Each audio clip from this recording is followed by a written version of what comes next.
gbogbo àwọn lànà òfò kan, àwọn ẹ̀sìn àtọwọ́dá kan, àdánù kan táwọn kan máa kó jáde, àwọn tí ò lẹ́sìn ṣe lódodo wọ́n lọ máa wọ́ bá wọn tìkẹ́tìkẹ́. Àánú ṣe wá fún yín. Ọwọ́ ní ẹrú ẹ̀mí ni ọ, kí lẹ̀mí náà? Kí lẹ̀mí tí wọ́n jẹ́rú fún? Olódò. Ẹ̀mí òun olọ́dára rẹ̀. Ẹ̀mí òun tó ń lọ dá gbogbo nǹkan. Ta ló dẹ̀mí? Allah. Nǹkan míhun tó lè máa rò pọ̀ jẹ́rú fún yàtọ̀ sí Allah tó ń lọ dá ọ. Am khuliqu min ghayri shay. Ṣé nǹkan asán lásán ló dá yín ni? Am humul khaliqun. Àbẹ́yìn gan lẹ dára yín. Àbẹ́yìn lẹ dá gbogbo nǹkan. Am khalaqu samawati wal ard. Ṣé ilẹ̀ dá sánmà méjèèjì àti ilẹ̀ méjèèjì ni? Bal la yuqinun. Ẹni àmàdájú. Ọwọ́ ní ẹrú ẹ̀mí ni ọ, kí lẹ̀mí náà?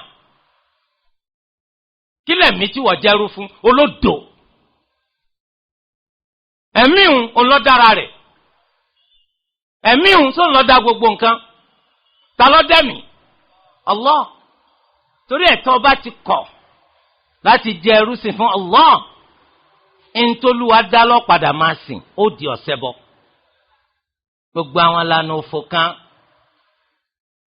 àwọn ẹ̀sìn àtọwọ́dá kan, àdánù kan táwọn kan máa kó jáde, àwọn tí ò lẹ́sìn ṣe lódodo wọ́n lọ máa wọ́ bá wọn tìkẹ́tìkẹ́. Àánú ṣe wá fún yín.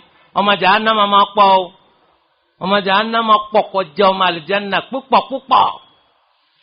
Ìgbà tí Olúwa bá ní kí baba ńlá wa Ádámù alayhi salam kó yà àwọn ọmọ àlìjánná sọ́tọ̀ nínú ọmọ àlìjánná, baba ńlá ò láwọn ọmọ báwọn ó ṣe ṣe.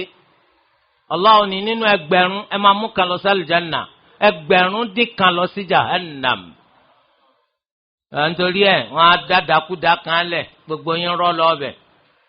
Àwọn kan àwọn ń wá ẹni tí wọ́n ti kọ́kọ́ jóná ná, wọ́n á ń wá ẹni táwọn dáná sun tiẹ̀ náà, wọ́n wá tẹ́rí lẹ̀. Wọ́n náà bá wọn lọ. Onítọ́ fa ni pé àwọn afá pọ̀ ń bẹ̀ tá ń láàfọ̀ ọ̀daràn. Ẹni tó ṣìnà tí ò dẹ́sìn mà. Nígbà wá jẹ́ pé kí ó jákujàku náà lẹ kọ́ tẹ́lẹ̀ náà, kò ní jìnnà pé kọ́jẹ́ pé ṣekúṣe náà lẹ́ máa ṣe. Kí ó tí ò pé ká mọ̀nà, kí ó tí ò pé ká ríran, kí ó tí ò pé ká mẹ́sìn òdodo yàtọ̀ sí ṣìnà, ṣé kí ó lè léyìn? Wọ́n kàn sọ lárúbáwá lẹ́nu wá túmọ̀ sí kò ti máa kí ó lárúbáwá náà local jákujáku. Torí délé ká bẹ̀rù Allah, ká bẹ̀rù Allah. Àìsẹ̀rù nǹkan mi yàtọ̀ sí Allah. Ẹnìkan ní àrírí náà. Àbá lè fẹ́ sọ adẹ́rú, ẹ fẹ́ sọ adẹ́rú ń tà àrírí. Bẹ́ẹ̀ lẹ́nìkan sọ. Àwa sọ pé òkè ọ̀rẹ́ mi rẹ̀ rí. Kọ́lọ̀ wo lẹ́mí rẹ̀ mú jáde? Ṣépù wo ni? Báwo ni length and breadth rẹ̀?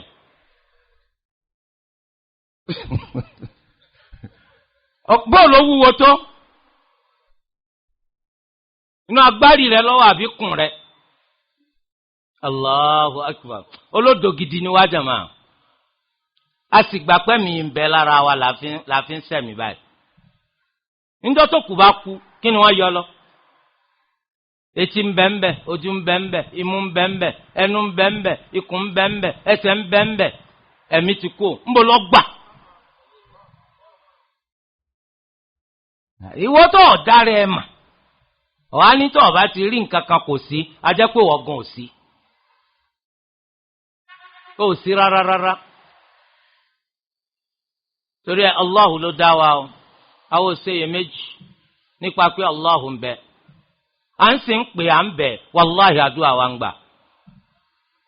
Àmọ́ tiẹ̀ kò ní gbà nítorí pé àdúrà tó ń ṣe òun fi kọ́ máa sí gbogbo wa. Gbogbo kúkú lè má gbà á. Ó lè má ra ìmójú àmọ́yé òjò tó ti rọ̀ sílẹ̀ ti mú. Ó lè má gbà á, kò ní gbà.